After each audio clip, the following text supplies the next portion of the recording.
The low hum of the subterranean bunker was the only sound that broke the stillness of the morning. Inside the hidden sanctuary, the air was warm and smelled faintly of ozone and old parchment, a stark contrast to the frozen, resource-depleted wasteland above. The next morning, as he began to doze off for the umpteenth time, a small hand touched his shoulder. "What's your name?" the little girl asked as Elias attempted to stay alert. "Elias," he said, meeting the young girl officially. "I'm Beth," the little girl said with a positive energy not customary for anyone from these parts. While the two shook hands, Ella remained in a deep, restorative sleep, her first good night of rest in over a year. "What are you doing?"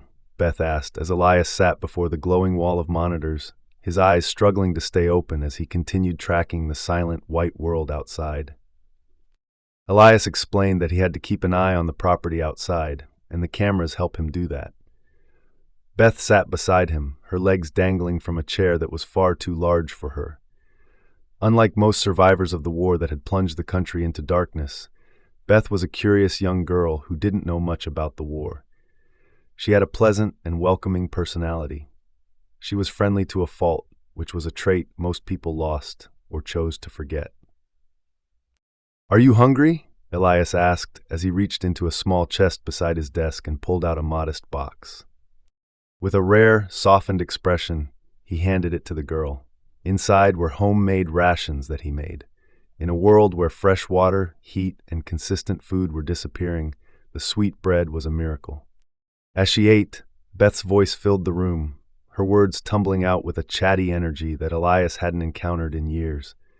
She spoke of her life before the move to New Cody. "I'm from New Bismarck," she said. "I'm an orphan. I was going to school when they told me that I was moving here." She then spoke of her sister, Ella, who had been forced to move away to work. "She saved me," Beth said as she looked over at her sister's peaceful body. "I don't know why I was brought here, but she made sure I would be okay." "This isn't a safe place for little girls anymore," Elias said. "I know. Ella says we have to leave," Beth explained between bites of bread. Elias nodded grimly, his gaze returning to the security feeds. "Where was she taking you?" "I don't know. She just said we would go together and be safe," Beth explained as she looked around the dark room. "Well, I'm sure you'll get there. Your sister believes you can make it, so have faith in her," Elias said with growing empathy. The girl tilted her head, her curiosity piqued by the hum of the computers and the man's stoic nature. "Why do you live down here?" she asked. "Because it's a safe place for me," Elias said quietly, "and I'm used to being alone." Beth's tone shifted, becoming uncharacteristically sympathetic. "Why?" Elias glanced back at the bed where Ella remained asleep, then turned to Beth with a somber, quiet tone. "Because a long time ago, I made a choice and a lot of people got hurt." The girl's eyes widened. "Why did you hurt them?" "I didn't mean to. I thought I was saving people," Elias confessed, his voice heavy with the weight of a past he could never outrun. He paused as Beth reached out, placing a small, comforting hand on his. "I was given an order. Do you know what orders are?" Beth answered with the simple logic of a child who had grown up in the shadow of authority. "Sure, it's when adults tell you what to do and you have to do it." Elias offered her a small, sad smile. "That's right, and it's the same for soldiers. I was given an order, and it turned out to be the wrong thing to do, and people got hurt." "Did you get in trouble?" she whispered. "Yes, in a strange sort of way I did," Elias replied.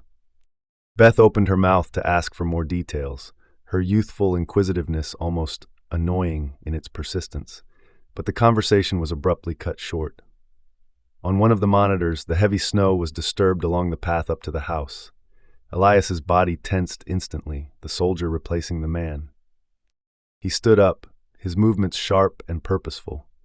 Beth began to ask where he was going, but Elias turned to her, his voice firm but careful not to scare her. "I need you to stay here and stay very quiet.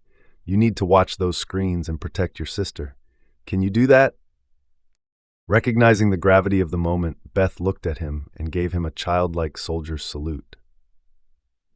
Elias moved with practiced efficiency. He grabbed his heavy coat and his sidearm, then reached for a rifle, He headed toward the back of the underground dwelling, pausing only to deliver a final reminder to the young girl. Remember, stay here and stay quiet. Protect your sister and I'll be back shortly. From the safety of the bunker, Beth watched the monitors. She saw Elias disappear into a dark concrete hallway, his figure a shadow against the gray walls. Another camera caught him as he slowly opened a door on the far end of the property, positioned on the opposite side of the stable to provide enough cover for him to emerge undetected. He carefully covered the door that came out of the ground with snow, erasing the evidence of his sanctuary, and then casually made his way toward the front of the stable.